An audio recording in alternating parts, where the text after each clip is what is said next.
Con el reciente estreno de la película de Five Nights at Freddy's 2, varias de las teorías que ya se tenían establecidas se han visto afectadas a la par que se han replanteado otras nuevas con el material establecido. Este es el caso de la teoría que os voy a traer en el día de hoy. Mi nombre es Mr. Helpful.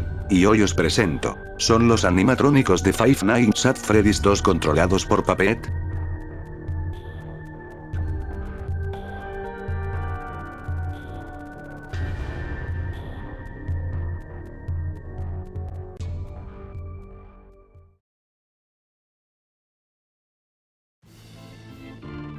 Antes de presentar los argumentos que apoyan esta teoría, quiero establecer varios puntos que voy a considerar para la realización de esta teoría con respecto de los Wizard.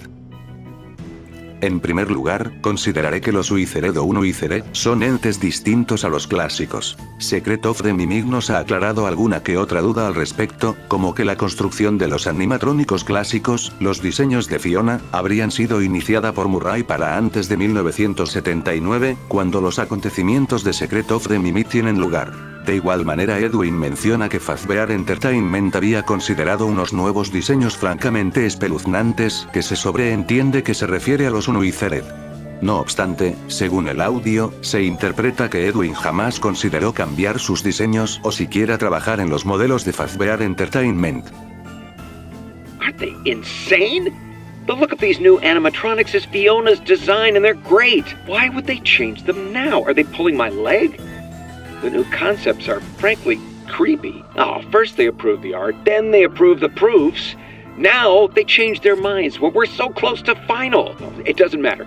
I'm not changing a single bit of her work, and they can't make me.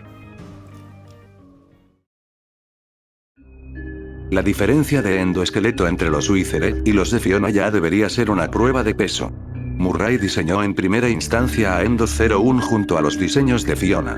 De ahí se crearon los Endo 02 a manos de Fazbear Entertainment para los Toys y los Wizard. A priori pueden compartir alguna que otra similitud entre los dos, pero es un hecho que el Endo 02 es mucho más voluminoso que el primero. Es muy probable que hubiera problemas de compatibilidad entre trajes a la hora de cambiar el endoesqueleto. Por tanto es mucho más probable que fueran modelos distintos que un mismo ser rediseñado varias veces. Dicha remodelación sería mucho más cara que crear un nuevo animatrónico desde cero. No sería para nada rentable y sería en parte absurda. Por último consideraré que los animatrónicos que están poseídos son ni más ni menos que los modelos de Murray, no los Wizard de Fazbear Entertainment.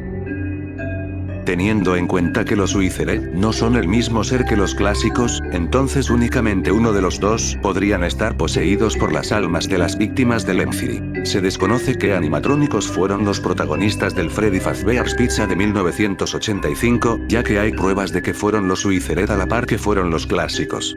Personalmente, me inclino más hacia los clásicos. Más que nada por el simple motivo de que son los que siempre son representados como la cara de la franquicia, tanto en monedas, en arcades, caricaturas, pósteres. En caso de que los Wizard hubieran sido los protagonistas de este primer local, habría un mínimo de merchandising al respecto más allá del logo, visto en Freddy Fazbear Pizzeria Simulator, pero su existencia y aspecto son más que nada pura especulación.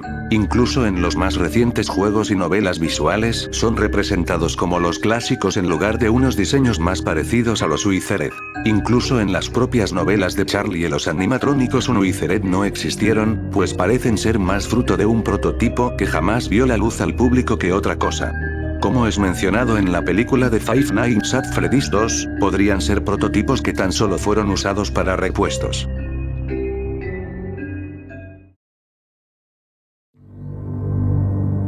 Las secuencias post-noche de Five Nights at Freddy's 2 podrían ser otra prueba para demostrar que fueron los protagonistas del restaurante de 1985.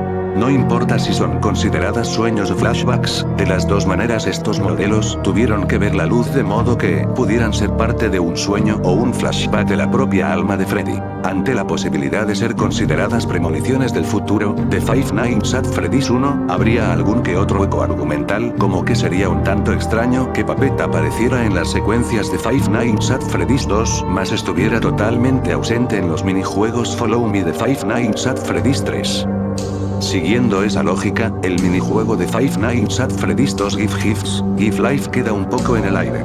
Podría ocurrir tanto después de Five Nights at Freddy's 2 como antes, pues al ser los diseños de Fiona los poseídos, se desconoce el paradero o comportamiento que manifestaron los animatrónicos de Murray luego de los hechos ocurridos tras las desapariciones el 26 de junio de 1985. Se podría decir que Into the Pit nos muestra unos animatrónicos poseídos por aquel 1985, sin embargo, considero que el canon de este juego es tan ambiguo como el del libro original si no más. No solo por el hecho de que los diseños se alternan entre los Uneathered y clásicos por momentos, sino porque parece que hay unas cuantas libertades creativas tanto por parte del juego como de las novelas gráficas. Es verdad que se hace más hincapié en que los diseños de Fiona fueron los presentes en este local, pero no debemos olvidar que los hechos de este libro son consecuencia de una piscina de bolas repleta de agonía.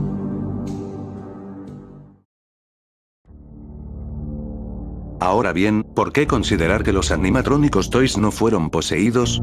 Pues de una manera no tan extensa como con los Wizard, me gustaría abordar la misma cuestión. Hay varios puntos que me gustaría tratar, empezando por, en el minijuego de Save Them, que suponemos que ocurrió antes de la jornada de Jeremy, de Five Nights at Freddy's 2, se aprecia como William Afton se hace con 5 o 6 víctimas más. Dado a que están esparcidas por todo el restaurante, aún es cuestionable si estas fueron encontradas o introducidas en los cuerpos de los Wizard.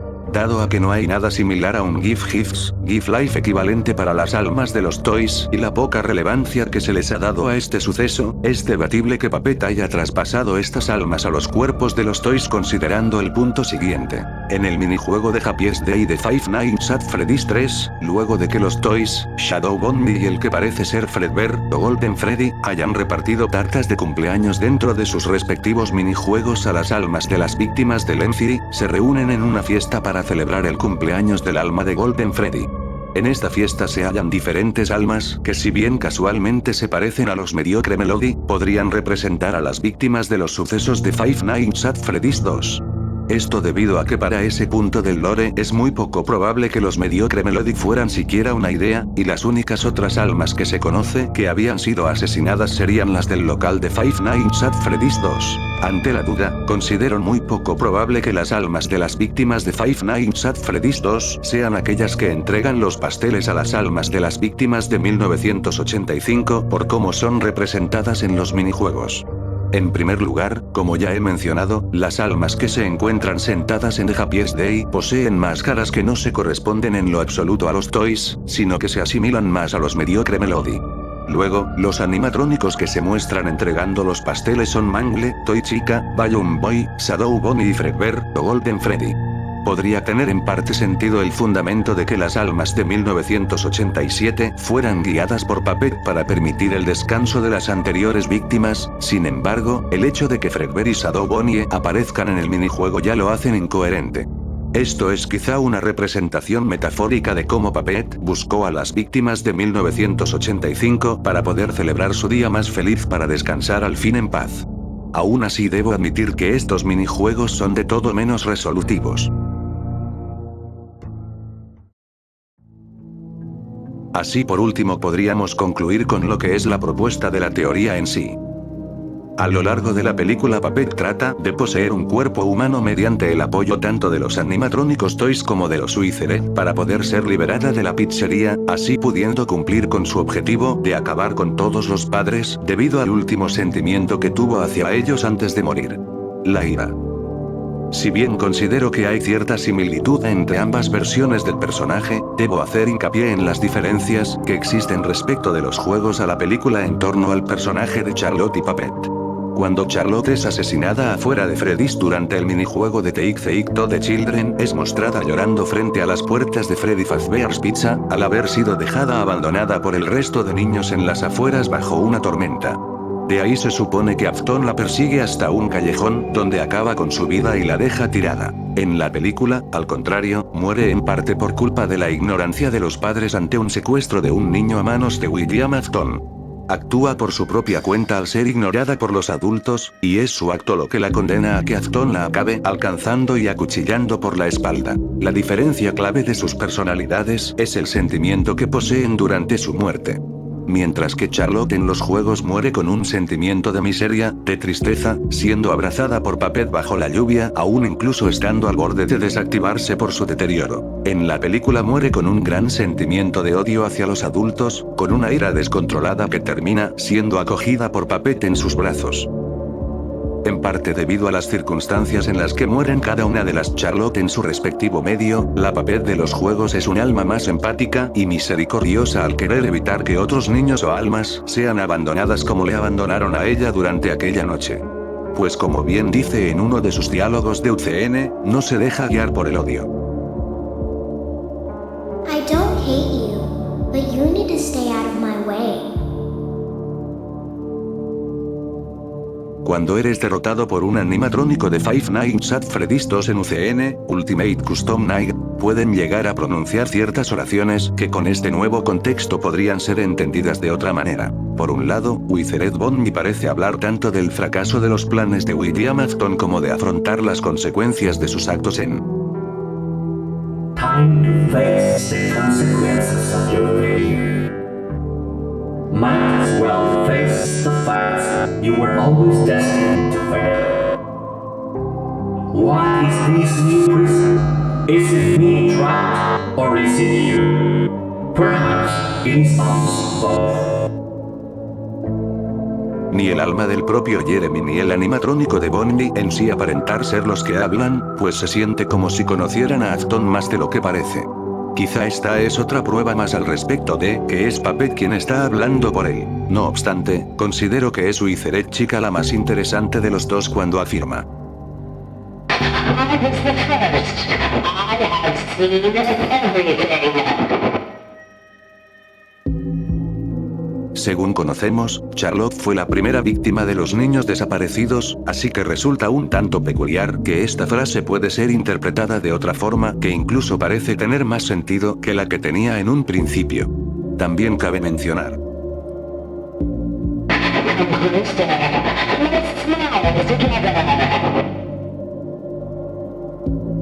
ya que resulta curioso cuanto menos que hable de sonrisas cuando es precisamente Puppet el único animatrónico que parece manifestar siempre una.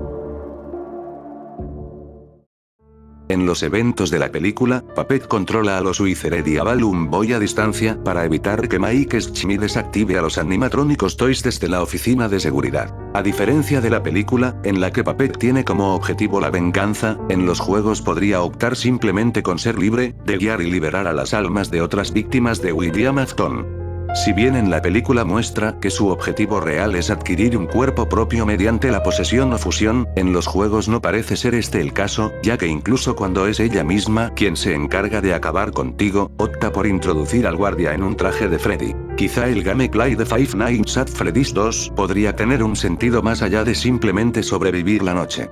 La mecánica principal podría ser considerada la caja musical de Puppet, instrumento que evita que salga de la caja y que pueda ser liberada. Por tanto, el que Puppet controlara tanto a los Toys como a los Wizard tendría sentido ahora, pues es su única manera de evitar que sigas manteniendo la caja de música en marcha, ya sea por medio de acabar contigo con uno de los animatrónicos, o haciendo que te distraigan hasta que la caja de música dejara de sonar, yendo ella de propio a por ti.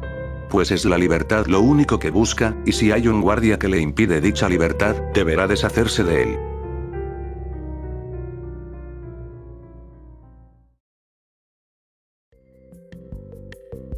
¿Qué opináis al respecto?